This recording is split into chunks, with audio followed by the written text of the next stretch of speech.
Welcome to Handcrafted by J.R. Broussard. I'm Greg Broussard, and today we're going to work on this little rocking chair. We have this rocker that's completely broken, and I can see that there's a little crack on this one. So we're going to go ahead and replace both of these. And this is pretty awesome. This is for a family friend of ours, Pastor Brad Dancer, with Hope Church in Cleveland, Texas.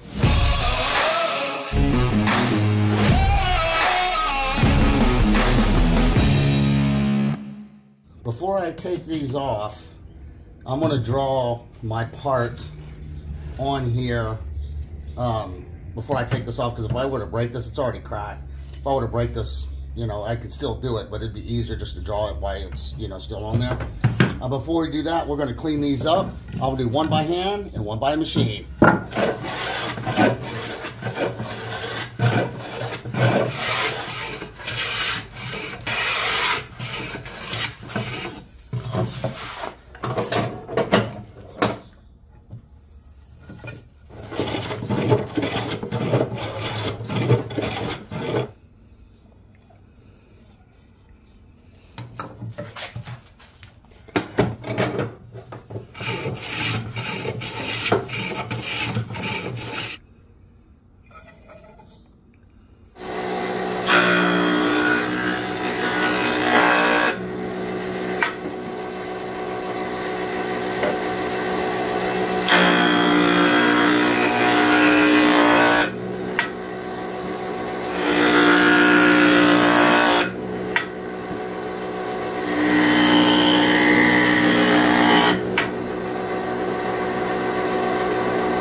We've got both of these done. We're going to trace the part on here. I think something like this. And we'll cut this out. We'll make two of them.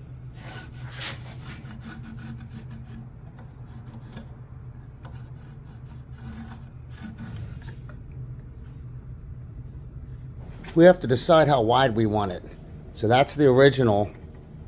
That's too narrow, I think. So I'm gonna go just like right there. Just make it a little bit wider, and we'll cut this in half. We might be able to get both out of that. That would be good if we get both out of that one. That's probably about halfway right there. Let's find out.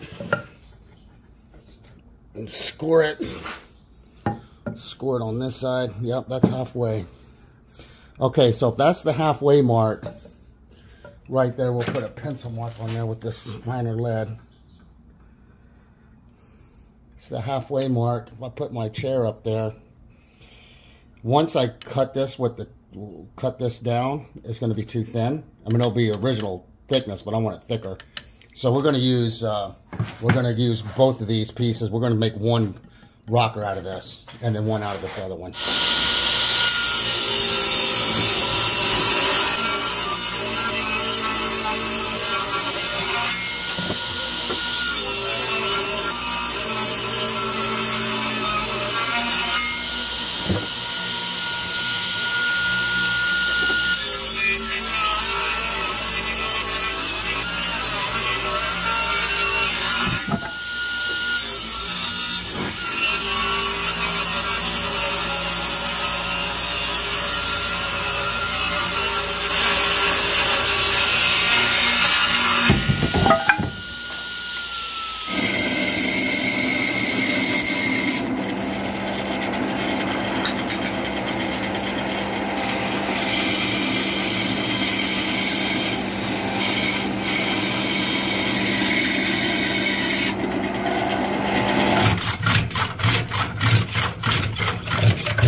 This plane that I'm using is a Stanley number 113. This was manufactured between 1877 and 1942. This is probably a late 1800s, early 1900s model. I've got two of them. The only reason why I really have two of them, I don't need two of them, it's just that they're so hard to find. I thought that I would get another one. So this is newer to my inventory right here than the other one, so I thought I'd give this a test drive. So what this does is this bottom flexes. You can move this knob, and you can do concave or convex shapes with this, and it works just like a regular plane.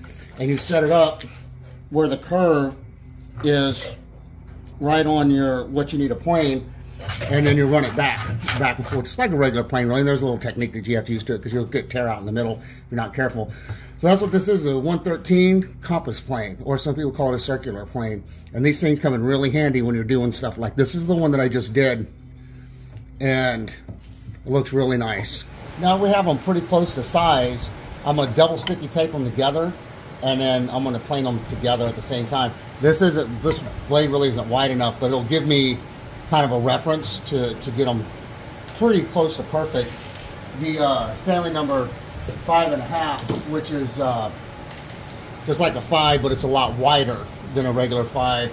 I don't know if there's a 113 that's wider than this, but anyway, I'm going to take these together, and we're going to plane them together at the same time.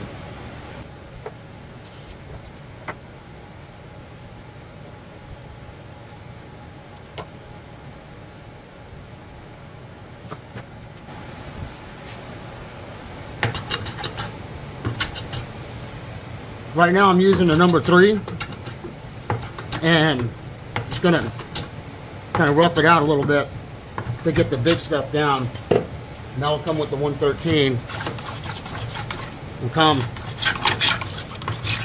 and mash them up.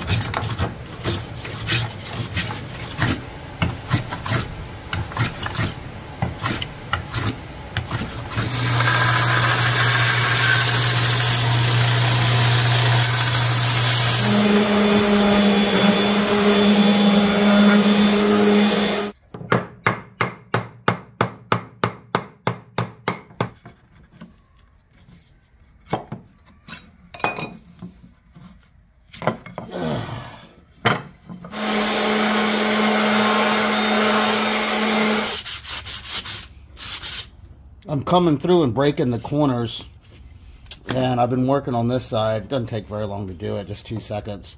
You can see how sharp this is and how smooth and rounded over this is. It gives it a really nice looking finished look on it. So I'm going to break the corners on all the edges on both of them. Have the corners rounded, and this is pretty much done. You can see how more robust the new part is, how much thicker, wider this part is. I'm trying to prevent this breaking and cracking, all this stuff and all this kind of stuff with a little bit bigger of a part. So hopefully this will accomplish that particular task. So now it's time to take the old rockers off and repair little stuff like this and insert the new rockers. I've got to get these old runners off, or these old rockers. And this is broken all the way up into here. It feels like there's a nail in here that's holding this on. There's nails here, I can see them.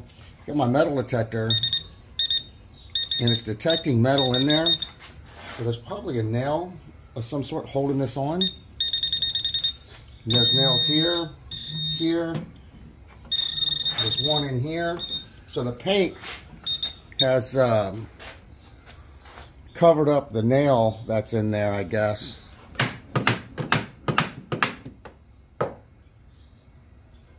I don't want to break this.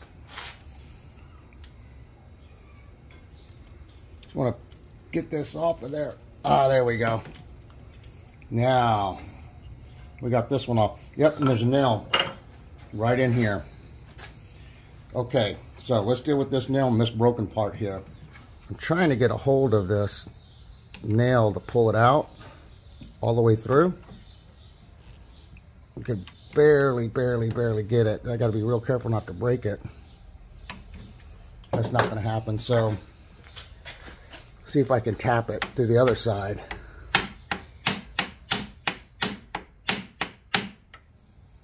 You know, this doesn't expose. Okay, so we're going to leave that there. Clean the glue up on this. But we got to take the nails out on this other side.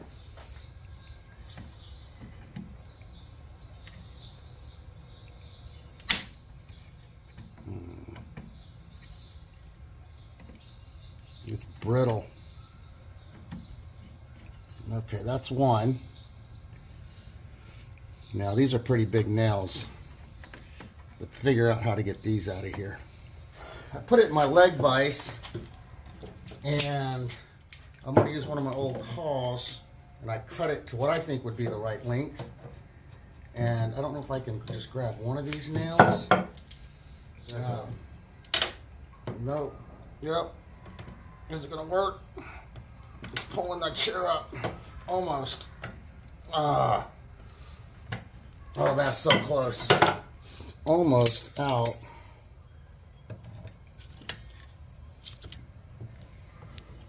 There we go. One more.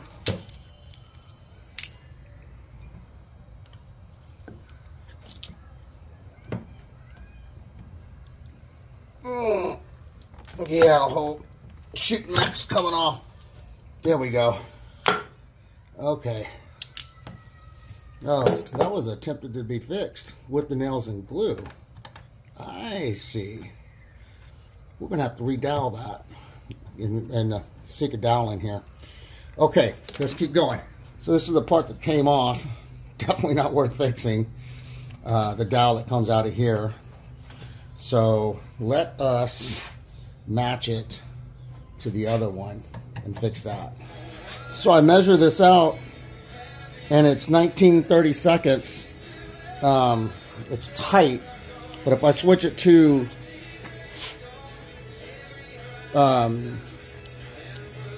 metric, it's 15 millimeters. So I need to get a 15 millimeter bit or something as close as I can to that, so we can I can drill the hole into this side, because I have to replace this one. Otherwise I have to cut these off and repair all of them. And well, this one might have to be repaired. I haven't taken this off yet, but that's the issue I'm having now, is I've got to get a drill bit for this, or I have to take all these off and resize them all. It's been a change of plans here. So what I'm going to do is I'm going to recut this tenon with a tenon cutter. That means I'm going to have to get this nail out, because I can't cut it with a nail in it. So I'm going to try to pull that out now. Let me see what happens. Different approach. There she comes. Okay, so what I'm going to do, since this is a metric size, I'm going to recut the tenon with a tenon cutter to 1/2 inch. So this is a little bit bigger than a 1/2 inch, and a little bit bigger than a little bit smaller than a 5/8, and a little bit bigger than a 1/2 inch, like in between size. So we're going to cut this with a tenon cutter. That's why we're going to do it. Seeing how this is a metric size, we're going to change this to a 1/2 inch. So we'll get our tenoner, make this a 1/2 inch. We'll repair this other side with a 1/2 inch dowel. When we take these off, we'll change these to 1/2 inch. That way it's standard size, and then this will be a 1/2 inch hole in the rockers, and we'll put the rocker on in a 1/2 inch hole. So I think that's the way that we're going to do this. And of course we'll mark the original holes where they go on here. And I really like these parts because they're heavier, they're beefier, they're wider. Shouldn't break on these guys. It should work out well. So that's the way we're going to do this. So let's fix this first. So putting my center finder, circle center finder on here, it does appear that this is in the middle of the hole. So I can put my bit in there, pretend this is a bit, drill straight down there with the brad point, straight, drill down there straight, and put this inside there quite a ways, and this will be the repair for this. So it'll go into the rocker. I think that's the way we're going to do that. In order to get this straight in here, I've got to have a flat surface to reference this dowel jig deal off of, or a piece of board with a hole in it or something. Because when I drill through there, I want this thing to be straight up and down, not, you know, one of these deals.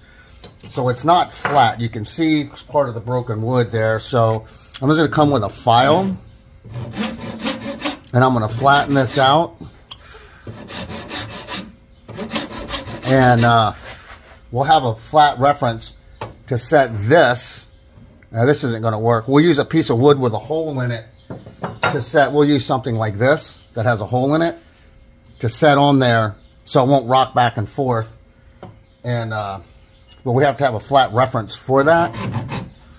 So that is what we're going to do with this.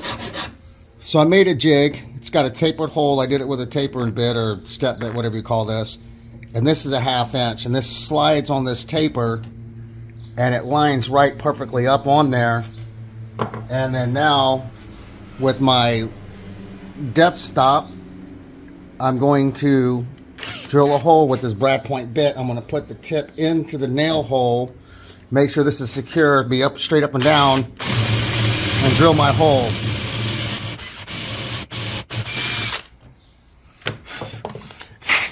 There we go. Now that's a 1/2 inch hole for a 1/2 inch dowel. These dowels fit, you know, kind of tight in there. So to loosen that up so I don't break it when I put it in, I'm just going to sand it down a little bit so it's a little smoother of a fit. If you want to put glue in there, it's going to get real tight. So that's perfect. Now what I'm going to do is I'm going to cut grooves, if I can get it out, grooves in here so the glue has some place to come out. It won't cause a compression in there. It'll give it pressure in there and it won't go all the way down. Sometimes it'll crack this. So I'm going to give a place where the glue can come out. I marked the depth, how far it's going to be in the hole. And I'll just use my little handsaw and I'll just cut a couple grooves. I'm nervous that I'll break it if I put it in there. I've done that in the past, so I started a new practice. We have our little grooves cut. We're going to apply some glue, glue our dowel in, and cut it to length. Well, we have to measure the length first. And this is where it gets kind of scary because you'll get that glue build up pressure, and then the pressure will be released through those slots in there. And hammer.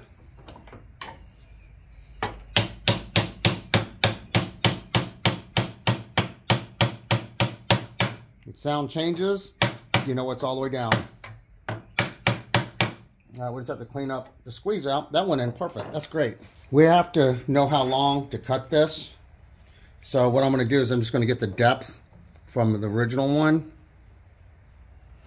and then just mark that depth on this side. But I'm not going to cut it yet because I'm going to take this off first and see if the depth, if this is the same as this. If they're all the same, it's not a problem. If it's different, then I'll take another measurement off this tenon and put it over there. So that's how we're going to cut this. Now let's take these nails out on this side.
All right. All right. No nails. So now we are going to measure this, make sure it's the same as these. We can cut this to length, and we have to fix whatever problem this is. We'll probably do this with a syringe and some glue. Hold that back together, but no nails. So we're safe there. Looks like they're all the same size. Okay. So that's my mark. So it looks like we're good. So we can cut this to that line.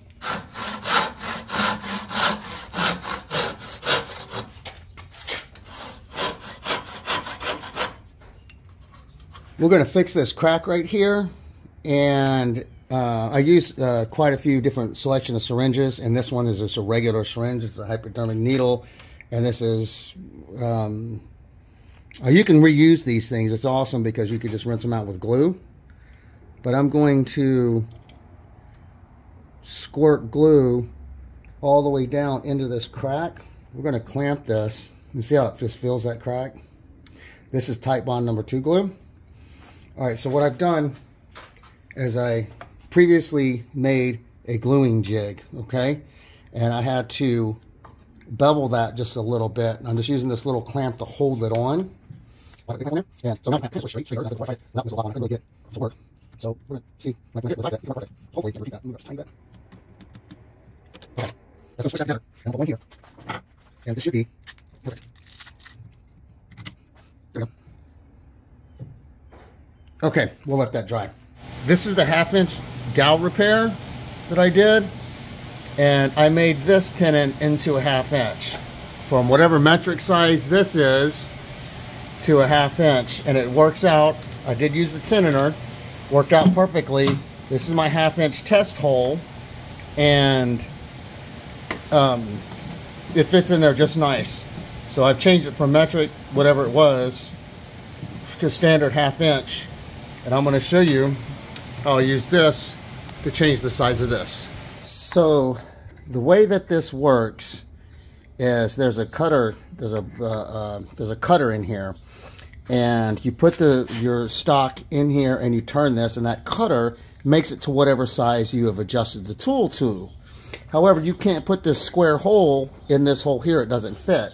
So you have another tool that tapers the end of that, and it's just a cone, and there's a blade in there, and you just simply put this blade on there, and it kind of tapers that down. Now I'm showing that rip out on purpose. I knew that was going to do that, but I'll show you something. So now this will fit in here, and it's already set up for the 1/2 inch, right? Because I already cut one, and I've got a real light cut, and there's a death stop on here, so it knows when to stop. It's as far as it can go. There's a death stop right up in here. So that's a 1/2 inch right there. Notice how this was tearing that wood out. This needs to be sharpened. I'm too lazy to sharpen it, so what I'm going to do is when we do the chair, I'm going to come in here with a file and make it small enough to fit in our tenoner. Let's do that now. We're going to make the tenoner fit with filing this down.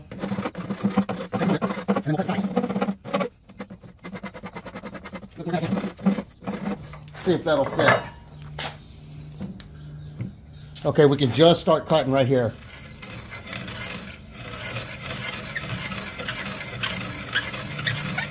The secret sauce is to take a little bit off. To set a real light cut. It's the secret sauce on this deal.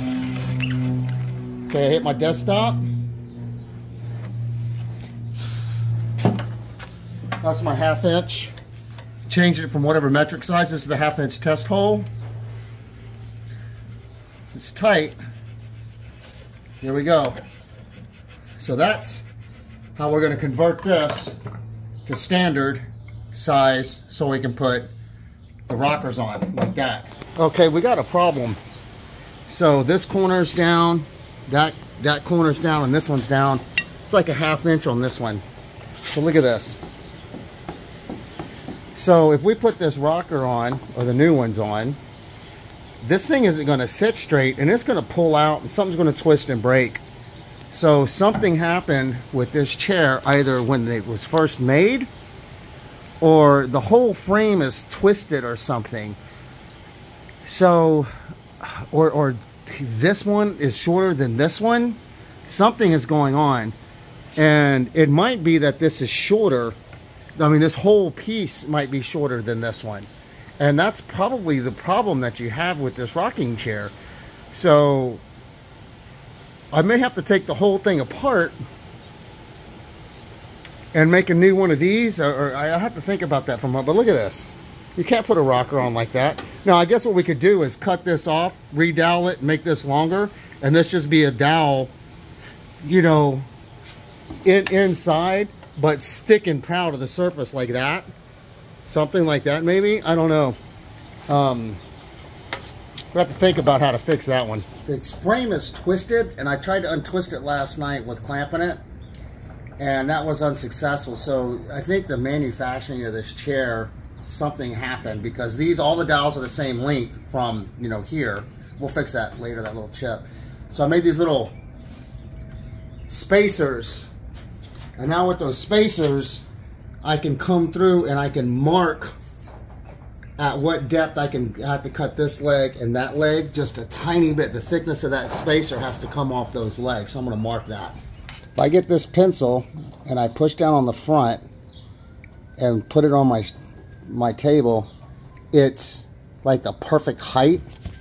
So I'm going to push down and I'm going to draw a circle around this, and this will give me how much I need to take off this leg and the other one. That much I need to take off. I don't know what happened to this chair, but it can't, if the legs aren't even, and when it's in the rocker, this thing will just twist and break again.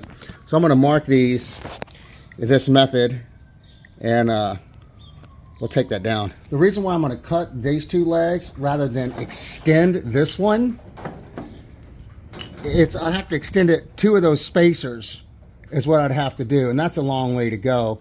All I have to do is cut that distance in half, which are these two spacers. So I only have to take this much off these other two dowels, and this one and the one back there, and then this thing it'll sit on the rocker straight. So let's take this down to those lines. I'm just going to hold the chair up on this belt sander and not go to my line, and do the other side and go test it and just sneak up on it.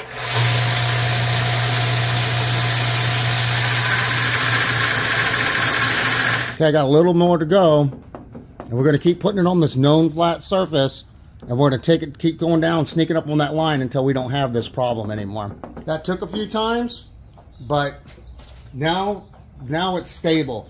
Now when I put the rockers on, you're not going to have that racking and that twisting to cause breakage in the joint. So that fixed that problem. This should not break again if it's not abused. So that's good. Now the only thing I have to pay attention to when I drill the holes in the rockers, this leg and this leg are that much longer, or these are that much shorter than these. So I have to pay attention when I drill those holes.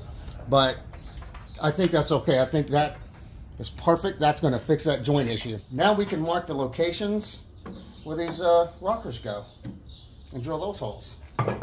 I'm ready to drill the holes for the rockers, and all I've done is got my distance with my adjustable square, and I set it on the lip, you know, of that post right there, the pole, the leg.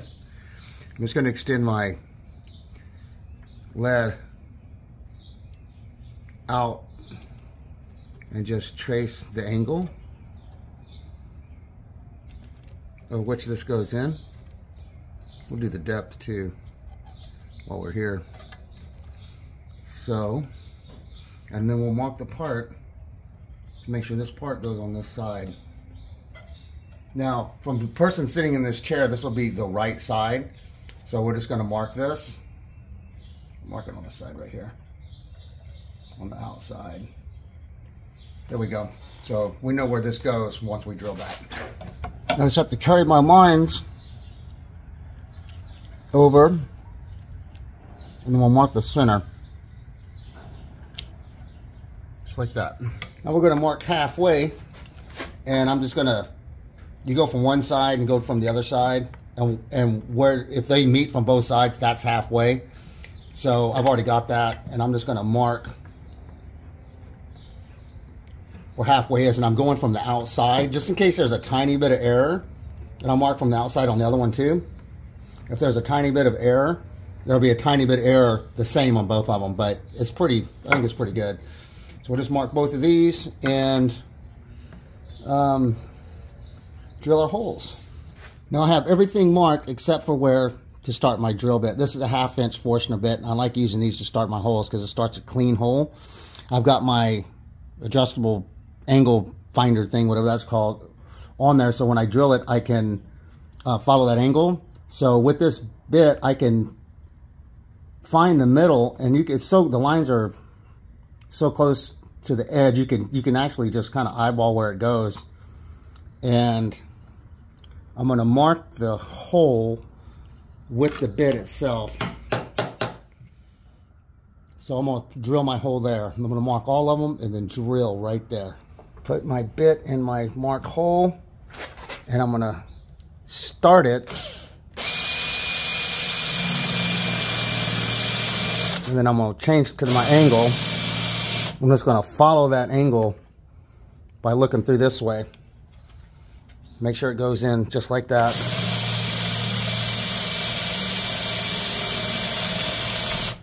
There we go. Now we got it started. Now we're going to switch bits. I changed to a brad point bit, put a depth stop on here, and then now we just have to keep our angle right this way and this way. So I'm going to go slow.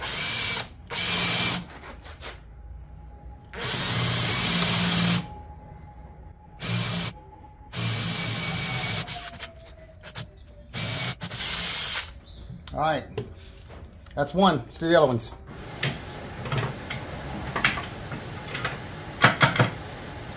That lines up perfect. Looks like the angle's right from the lines that I drew on there. Now, we still have to come by and fix this, but I don't want to sink this home because if I do, they'll get stuck. And plus, I think these dowels are just a little tiny bit tight. So I'm gonna have to come with a card scraper or some sandpaper and make these just like a tiny bit smaller. But there you go. There it is right there. I'm gonna come in with a card scraper and clean up this area that we clamped together. Down, 3.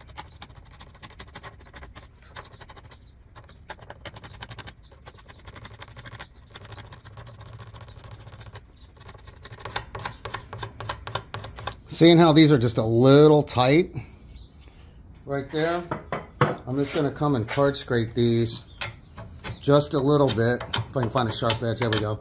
And I'm just going to come around and just make these a tiny bit smaller. Just give it a little bit of breathing room. When I put this in, I don't want this to break this when I put glue in it. There will be a lot of pressure in there. So I'm just going to come by and make sure they can go down a little bit. We don't want it tight. We don't want it loose. We want it just snug.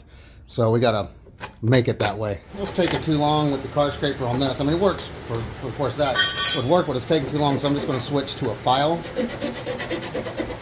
We'll adjust the size with the file until we have a snug fit, and we'll just keep trial and erroring it, put it on, see if it fits, that kind of thing, and we'll get this right.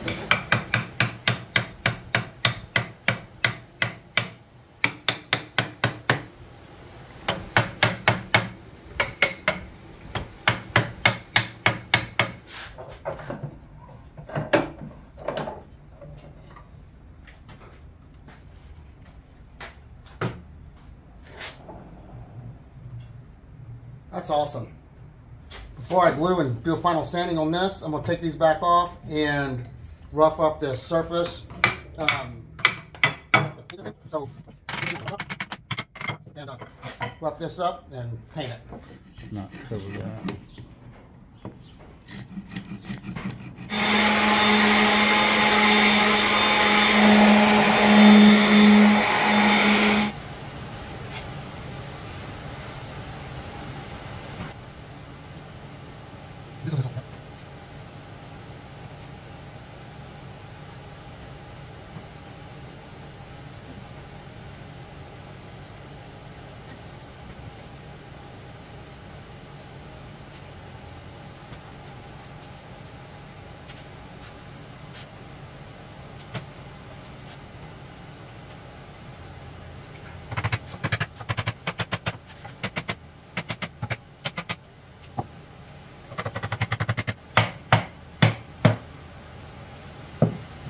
Mr. Brad's got it all squished down. Wait about 30 minutes and we will paint it. Have the rockers glued on and it seems to be really nice. We have to do a little bit more hand sanding on it, and we have to sand off the left and right marks. We had to keep that on until assembly, just in case we made a mistake. We could keep orientation, and that's it. A little bit of hand sanding, and we're going to spray it.